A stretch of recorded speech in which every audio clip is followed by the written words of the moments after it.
warahmatullahi wabarakatuh. Saya di sini perwakilan dari kelompok 4 akan mempresentasikan hasil diskusi dari kelompok saya dengan tema kurikulum pembelajaran Al-Quran dan Al-Hadis di sekolah. Sebelumnya saya di sini akan memperkenalkan diri. Nama saya Rita Murdiana. Saya sebagai pemateri pertama dan di sini saya tidak sendiri. Saya bersama rekan-rekan saya, diantaranya yaitu ada Saudari Rosalina Bahari, Safarotul Husna, Santi, Titi Wulandari, Tika Rahayu, dan Ulifa Hasanah. Di sini saya akan menyampaikan materi pertama, yaitu tentang pengertian pembelajaran Al-Quran Hadis. Kata pembelajaran merupakan perpaduan dari dua aktivitas, yaitu belajar dan mengajar. Aktivitas belajar secara metodologis cenderung lebih dominan pada siswa atau peserta didik. Sementara cara mengajar secara instruksional dilakukan oleh guru atau pendidik. Jadi, pembelajaran adalah ringkasan dari kata belajar dan mengajar. Selanjutnya, pengertian dari Al-Quran.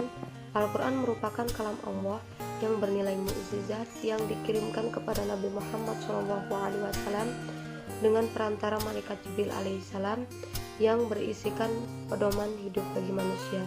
Menurut Dr. As-Salih, Al-Quran merupakan kalam Allah yang merupakan mukjizat untuk Nabi Muhammad SAW dan ditulis di dalam mushaf serta diriwayatkan dengan mutawatir. Membacanya adalah termasuk ibadah. Materi selanjutnya yaitu akan disampaikan oleh Rosalina. Di sini saya akan melanjutkan materi dari Saudari Rita Murdiana, yaitu tentang kata hadis. Kata hadis di sini merupakan isim atau kata benda yang berarti kisah, cerita, pembicaraan, percakapan, atau komunikasi baik secara verbal maupun lewat tulisan.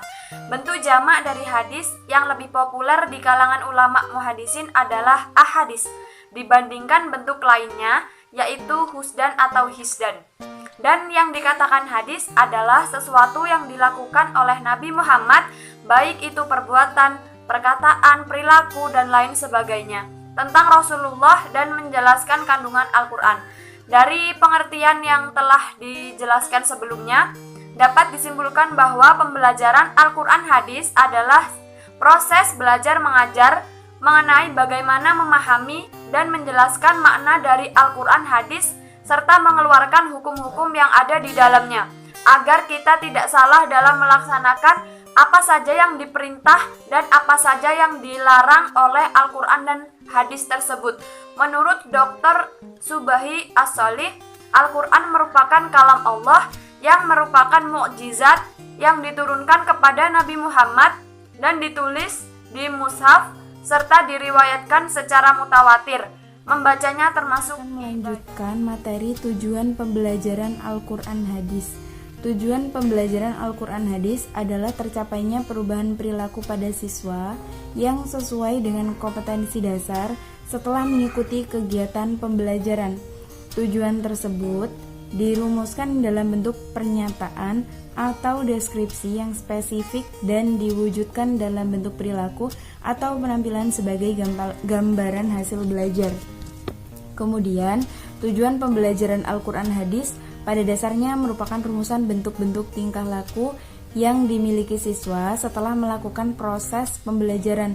Rumusan tujuan dibuat berdasarkan analisis terhadap berbagai tuntutan, kebutuhan, dan harapan, serta berdasarkan pertimbangan faktor-faktor masyarakat, siswa itu sendiri, dan ilmu pengetahuan atau budaya. Baik, di sini saya akan menjelaskan tentang fungsi pembelajaran Al-Quran hadis di sekolah pada siswa Madrasah Ibtidaiyah. Fungsinya ada 4. Yang pertama, menumbuh kembangkan kemampuan peserta didik untuk bisa membaca dan menulis Al-Quran hadis. Yang kedua, mendorong, membimbing, serta membina kemampuan dan kegemaran untuk bisa membaca Al-Quran dan hadis. Yang ketiga, menanamkan pengertian, pemahaman, penghayatan, dan pengamalan kandungan dalam ayat-ayat Al-Quran hadis dalam perilaku peserta didik di kehidupan sehari-hari. Yang keempat, memberikan bekal pengetahuan untuk mengikuti pendidikan yang jenjang yang setingkat lebih tinggi. Saya persilakan untuk pemateri selanjutnya. Saya di sini sebagai pemateri kelima akan menyampaikan tentang ruang lingkup pembelajaran Al-Quran Hadis. Ruang lingkup mata pelajaran Al-Quran Hadis menurut Permenak nomor 20 tahun 2008. Ruang lingkup mata pelajaran Al-Quran Hadis di Madrasah Ibtidaiyah meliputi yang pertama, pengetahuan dasar membaca dan menulis Al-Quran yang benar sesuai dengan kaidah ilmu tajwid.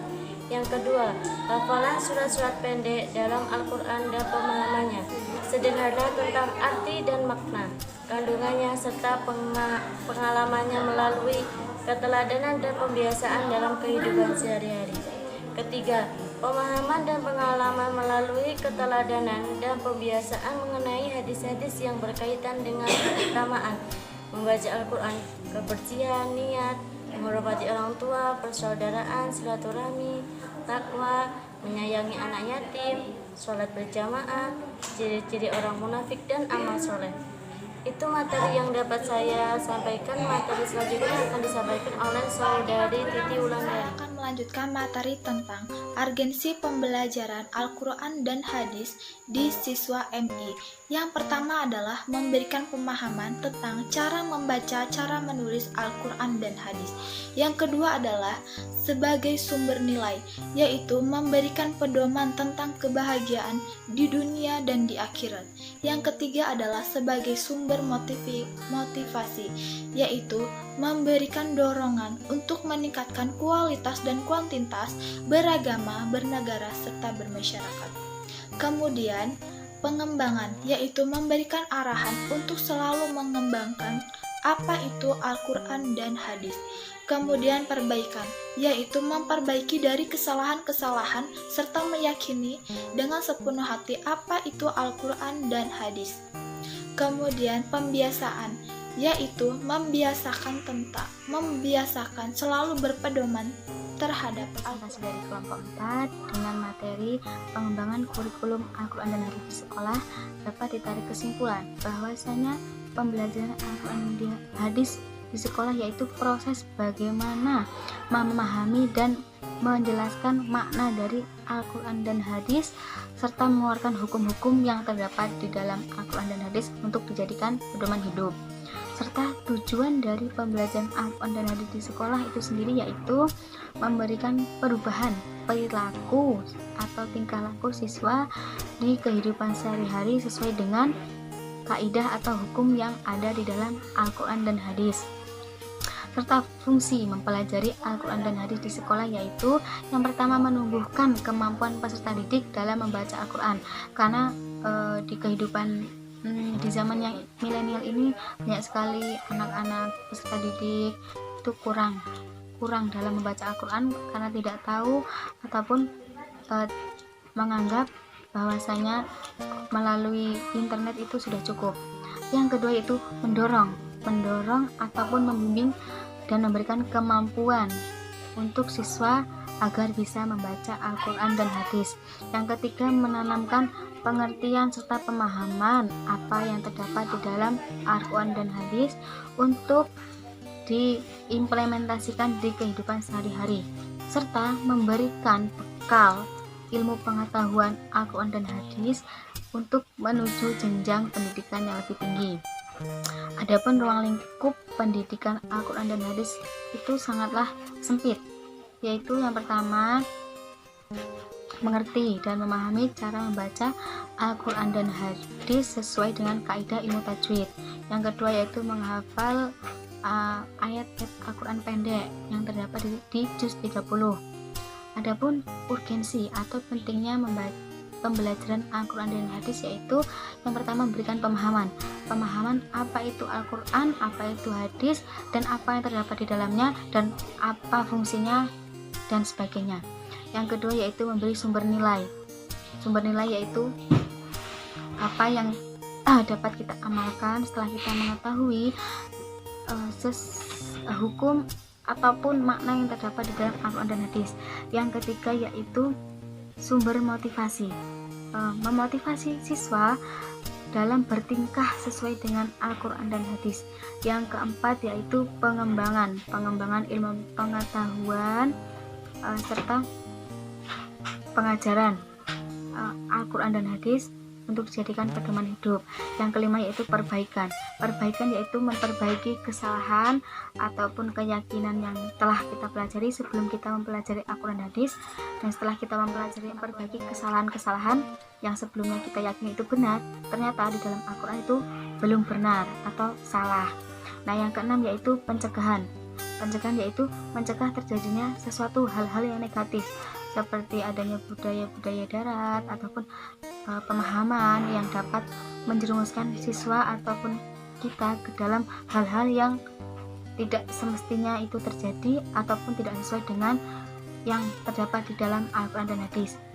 Yang terakhir yaitu pembiasaan, yaitu membiasakan hidup sesuai dengan kaidah yang terdapat di dalam Al-Quran dan hadis agar hidup kita itu tentram, damai, dan bahagia dunia akhirat. Mungkin cukup presentasi dari kelompok kami. Apabila terdapat kesalahan, kami mohon maaf, dan kepada Allah kami mohon ampun. Kami akhiri. Wassalamualaikum warahmatullahi wabarakatuh. Tell me pretty lies, look me in the face, tell me that you love me, even if it's